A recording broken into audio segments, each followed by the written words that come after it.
যারা ঝগড়ুটে তাদের একটা মুখের ভাব থাকে, কি ভাব বলুন তো?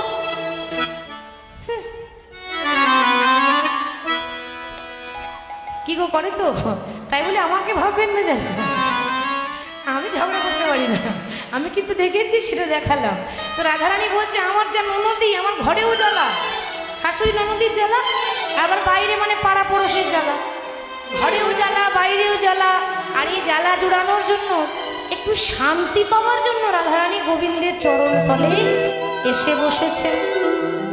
কিন্তু চরণ তলে এসে বসলেন বটে, রাধারানীর মন বেশ ভালো নেই, মানে মন খারাপ। তো গোবিন্দ বলছে, রাধে কি হয়েছে, তুমি এমন করে কোনো কথা বলছো না, মাথা নিচু করে বসে আছো, যেন মনে হচ্ছে কোথায় হারিয়ে গেছে তোমার নয়ন পাখি দুটি। রাধারানী বললেন, প্রাণ না, ও গো প্রাণ না,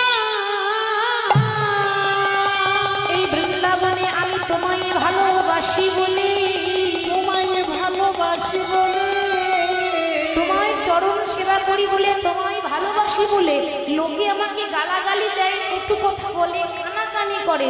তারা কি বলে জানো? তারা বলে ওই যাই কৃষ্ণ কলঙ্কিনীরা। এই যে কৃষ্ণ কলঙ্কিনী মানে এটা গালি দেয়, তারা ঠাট্টা করে। তো বধূ, যারা তোমার নাম করে তাদের দশা এমন হয় কেন? চেয়ে দেখো বধূ, বধূ তোমার লাগিয়া